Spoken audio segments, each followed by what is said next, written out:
Movie के शुरू में हम एक लड़की को देखते हैं जो एक वीरान और सुनसान बीहड़ में डरी और घबराई हुई बहुत तेज स्पीड में भाग रही थी। तभी अचानक से भागते भागते वो नीचे गिर जाती है। फिर वहीं पर जल्दी जल्दी एक गड्ढा खोदती है और 2 सिक्के डाल करके दफना देती है। तभी हम इस लड़की के पीछे एक आदमी को देखते हैं जो आता है और इसे घसीट करके अपने साथ ले जाता है। आखिर ये आदमी कौन था और इस लड़की के साथ क्या करने वाला था, यह हमें आगे पता चलेगा। इसके बाद हम इसी रोड पर सारा और माइकल नाम के कपल को देखते हैं जिनकी एंगेजमेंट तो हो चुकी थी लेकिन शादी होना भी बाकी थी। दरअसल सारा माइकल को अपनी मॉम के घर ले जा रही थी। यहाँ पर सारा माइकल को बताती है कि मेरे डैड हमेशा काम में ही बिजी रहे ताकि मुझे और मेरी मॉम को अच्छी लाइफ दे सके। यहाँ पर माइकल एफएम में एक सॉन्ग को प्ले करता है जो उसका खुद का गाया हुआ था। तभी अचानक से इनकी गाड़ी का किसी चीज से एक्सीडेंट होते होते बचता है। इससे ये दोनों घबरा जाते हैं और गाड़ी से बाहर जाकर के देखने का फैसला करते हैं। यहाँ पर माइकल सारा से कहता है कि तुम गाड़ी में ही बैठी रहो, मैं बाहर जाकर के देखता हूँ। जब वो बाहर जाकर के देखता है तो आसपास कुछ भी नहीं था। इसके बाद सारा भी बाहर आकर के देखती है तो वो भी हैरान हो जाती है कि आखिर जब हमारी गाड़ी से कोई चीज टकराई ही नहीं तो उसका बैलेंस कैसे बिगड़ा। तभी उन्हें जमीन में थोड़ी सी बर्फ नजर आती है जिसे देख कर के ये सोचते हैं कि शायद इससे हमारी गाड़ी फिसल गई होगी। लेकिन वो इस रेगिस्तानी और गर्म एरिया में बर्फ को देख कर के और भी ज्यादा हैरान हो जाते हैं। इसके बाद ये दोनों अपनी गाड़ी में बैठते हैं और यहाँ से निकल जाते हैं। तभी हम उस काले कोट वाले आदमी को देखते हैं जो दूर खड़ा हुआ इन दोनों को देख रहा था। जब ये दोनों आगे बढ़ने लगते हैं तभी वो काले कोट वाला आदमी इनका पीछा करना शुरू कर देता है। माइकल जब अपने पीछे किसी गाड़ी को पीछा करता हुआ देखता है तो हैरान हो जाता है और उसे समझ में नहीं आता कि आखिर यह है कौन। अब माइकल जैसे ही अपनी गाड़ी की स्पीड बढ़ा करके तेज चलने लगता है तभी वो काले कोट वाला आदमी भी अपनी गाड़ी की स्पीड को बढ़ा देता है। इसके बाद वो आदमी माइकल की गाड़ी को पीछे से टक्कर मारने ही वाला था।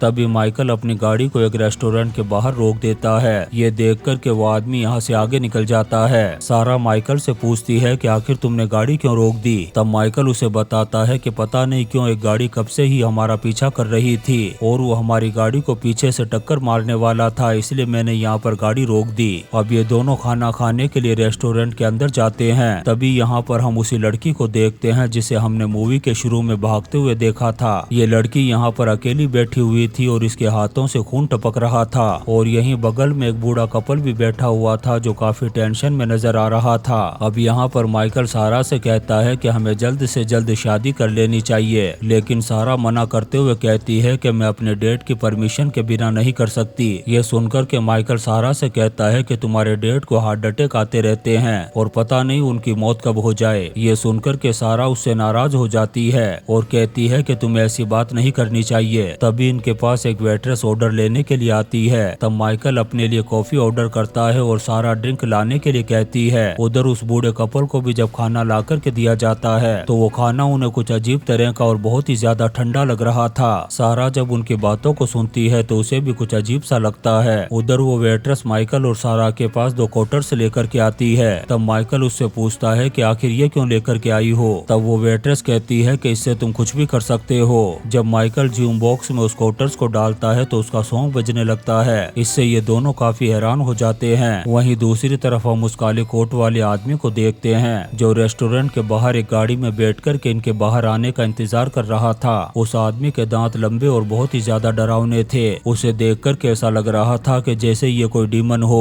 वो बाहर बैठा हुआ एक रेडियो से रेस्टोरेंट के अंदर की सारी बातों को सुन रहा था। इससे हमें पता चलता है कि उस आदमी में कुछ पावरफुल शक्तियां हैं। अंदर सारा वेट्रेस से कहती है कि यहाँ पर सिग्नल क्यों नहीं मिल रहा। तब वेट्रेस कहती है कि ये एक डेड जोन है इसलिए यहाँ पर सिग्नल नहीं आते। इसके बाद माइकल वॉशरूम के लिए चला जाता है। तभी हम दीवार पर मैनेजर, वेट्रेस और कुक की एक फोटो को देखते हैं जिसके नीचे इस रेस्टोरेंट की ओपनिंग डेट 1927 लिखी हुई थी। लेकिन हैरान कर देने वाली बात तो ये थी कि ये लोग आज भी वैसे ही नजर आ रहे थे। उधर बाहर वो आदमी अपने पावर से यहाँ के वायर्स को काट देता है। अंदर वो कुक सारा को जब खाना ला करके देता है तो वो उसे बहुत सारा टिप देती है, लेकिन वो कुक टिप लेने से मना कर देता है। लेकिन सारा जब उससे रिक्वेस्ट करती है तो वो टिप ले लेता है। अब माइकल और सारा जब यहाँ से रवाना होते हैं तभी उनकी गाड़ी फिर से झटके खाना शुरू हो जाती है। इससे इन दोनों को समझ में नहीं आ रहा था कि आखिर ये बार बार क्यों हो रहा है। सारा जब नीचे उतर कर के देखती है तो उसे कुछ भी नजर नहीं आता। उधर हम उस आदमी को देखते हैं जो माइकल और सारा की फोटो को देख रहा था। फिर थोड़ी थोड़ी देर बाद ही हम उस फोटो को जमीन में दबा हुआ देखते हैं और उसके पास 2 सिक्के भी रखे हुए थे।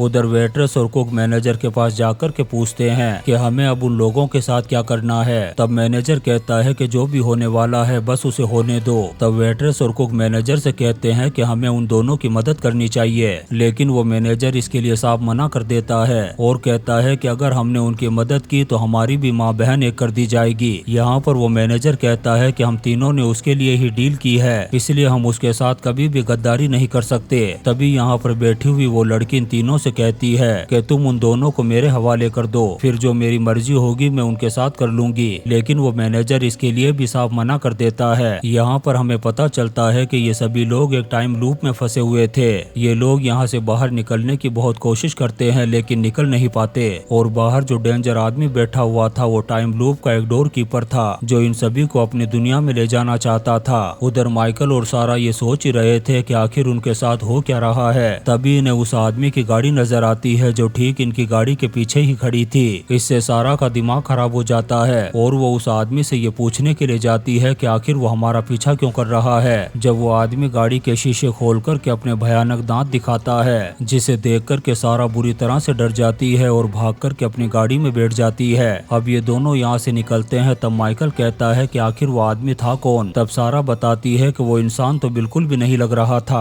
सारा उसे बताती है कि हम बहुत बड़ी मुसीबत में फंसने वाले हैं, इससे पहले हमें जल्द से जल्द यहाँ से निकल जाना चाहिए। जब ये थोड़ा आगे बढ़ते हैं तो इन्हें रास्ते में फिर से वही रेस्टोरेंट नजर आता है। तब ये अपनी गाड़ी को वहीं रोक देते हैं और वो आदमी आगे निकल जाता है। फिर ये रेस्टोरेंट में जाते हैं और उस वेट्रेस से कहते हैं कि हमें एक कॉल करना है। तब वेट्रेस कहती है कि तुम्हारे पास 2 सिक्के हैं इसलिए तुम उनका यूज कर सकते हो। अब सारा टेलीफोन बूथ में जाकर के पुलिस को कॉल करती है और सारी बात बताती है, लेकिन वो पुलिस ऑफिसर सारा से मना कर देती है कि हम वहाँ पर नहीं आ सकते क्योंकि वो जगह बहुत दूर है और वहाँ तक आने में हमें बहुत टाइम लग जाएगा। तभी हम देखते हैं कि सारा से कोई पुलिस ऑफिसर नहीं बल्कि वो मैनेजर बात कर रहा था, और वो भी एक लेडी पुलिस ऑफिसर की आवाज में। दरअसल ये लोग चाहते थे कि माइकल और सारा इस जगह से बाहर ना निकल पाए, ये इन दोनों को यहीं पर फंसा कर के रखना चाहते थे। जब मैनेजर बाहर आता है तब माइकल उसे कहता है कि एक आदमी कब से ही हमारे पीछे लगा हुआ है। ये सुनकर के मैनेजर कहता है कि हमारे यहाँ पर रूम भी अवेलेबल है, अगर तुम चाहो तो यहाँ पर रुक सकते हो। यहाँ पर वो मैनेजर माइकल को बताता है कि तुम लोग राइट साइड से आए थे और जब यहाँ से निकले तो वापस राइट की तरफ ही जा रहे थे। ये सुनकर के माइकल भी हैरान हो जाता है कि आखिर ऐसा कैसे हो सकता है, हमें तो लेफ्ट की तरफ जाना था। सारा और माइकल का दिमाग खराब हो चुका था, उन्हें कुछ भी समझ में नहीं आ रहा था। यहाँ पर सारा वेट्रेस से और सिक्के मांगती है ताकि वो पुलिस को दोबारा कॉल कर सके। तब वेट्रेस मना कर देती है और कहती है कि मैं तुम्हें सिर्फ 2 सिक्के ही दे सकती थी। तभी वही लड़की जिसे मूवी के शुरू में देखा था वो इनके पास आती है और अपने सिक्के देने लगती है। तभी मैनेजर आ जाता है और कहता है कि तुम ऐसा बिल्कुल भी नहीं कर सकती। फिर वो माइकल और सारा से कहता है कि ये हमारी रेगुलर कस्टमर है और हम इसकी आदत को अच्छी तरह से जानते हैं। अब सारा को किसी तरह से सिक्का मिल जाता है, इसलिए वो बूथ में जाकर के अपने डेट को कॉल लगाती है, लेकिन आवाज कट हो रही थी इसलिए वो बात नहीं कर पाती। उधर मैनेजर उस लड़की को अपने साथ ले जाता है और उसे कहता है कि अब तुम्हारा टाइम हो चुका है इसलिए तुम्हें रूम में जाना चाहिए, लेकिन वो लड़की रोने लग जाती है और रूम में नहीं जाना चाहती थी। तभी वो मैनेजर उस लड़की को धक्का देता है और कोई उसे रूम के अंदर खींच लेता है। अंदर जाने के बाद उस लड़की के चीखने चिल्लाने की आवाज सुनाई देती है। इससे हमें पता चलता है कि उस लड़की का काम तमाम कर दिया गया था। इधर वो कुक सारा और माइकल के पास आकर के उन्हें खाने का बिल देता है, लेकिन तभी मैनेजर आकर के उस बिल को अपने हाथ में ले लेता है जिस पर रन लिखा हुआ था। वो सारा और माइकल से कहता है कि तुम्हें खाने के पैसे देने की कोई जरूरत नहीं है। इसके बाद मैनेजर उनसे कहता है कि तुम्हें रूम में जाकर के आराम करना चाहिए। अब सारा जब रूम में जाने लगती है तब मैनेजर से बहुत सारे सवाल करती है।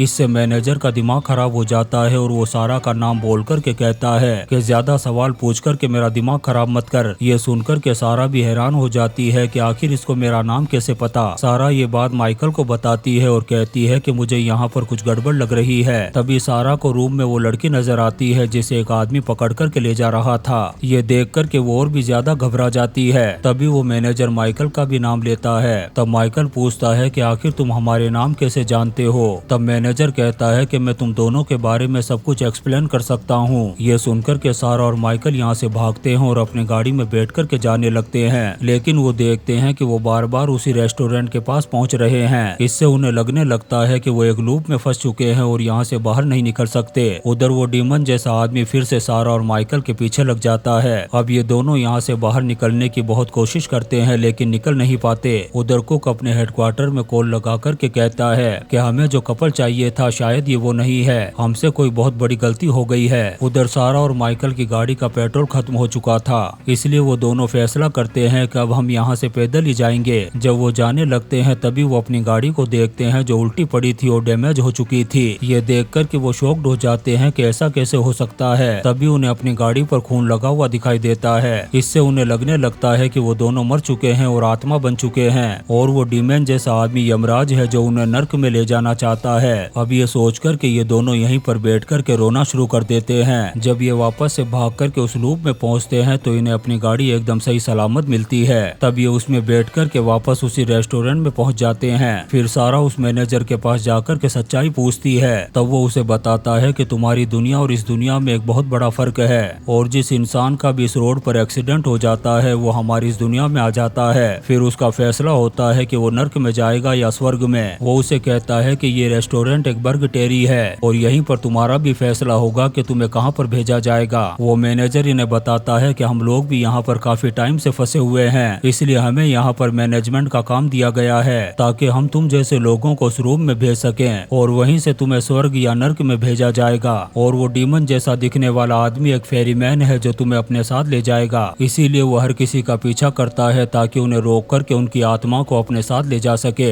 यहाँ पर सारा उससे पूछती है कि क्या हम मर चुके हैं। तब वो इन्हें बताता है कि अभी तुम दोनों जिंदगी और मौत के बीच में लड़ रहे हो। जब वो यमराज तुम्हारी आत्मा को अपने साथ ले जाएगा तब तुम पूरी तरह से मर जाओगे। फिर वो मैनेजर कहता है कि इस दुनिया में तुमने जो टाइम स्पेंड किया है वो सिर्फ कुछ ही सेकंड है और अभी भी तुम चाहो तो अपनी जान बचा सकते हो। मैनेजर सारा से कहता है कि मैं जानता हूँ तुम प्रेग्नेंट हो, इसलिए अब मैं तुम्हारी मदद करना चाहता हूँ ताकि तुम्हारा बच्चा जिंदा रह सके। अब वो मैनेजर उस यमराज को डिस्ट्रैक्ट करने के लिए कुक को उनकी गाड़ी में भेजता है। तब वो यमराज माइकल और सारा समझ कर के उस कुक का पीछा करना शुरू कर देता है। अब वो मैनेजर सारा और माइकल को उस फोन बूथ में भेज देता है और कहता है कि यहीं से तुम जिंदा बाहर निकल सकते हो। जब ये दोनों उस फोन बूथ में जाते हैं तो सिर्फ सारा ही जिंदा बाहर निकलती है और माइकल मर चुका था और उसी दुनिया में रह गया था। और इसी सीन के साथ ये शानदार मूवी फियर वे खत्म हो जाती है। दोस्तों, हम आपके लिए ऐसी ही इंटरेस्टिंग मूवीज एक्सप्लेन करते रहेंगे, तो आप चैनल को सब्सक्राइब जरूर करें और लाइक और कमेंट्स भी करें। Thank you.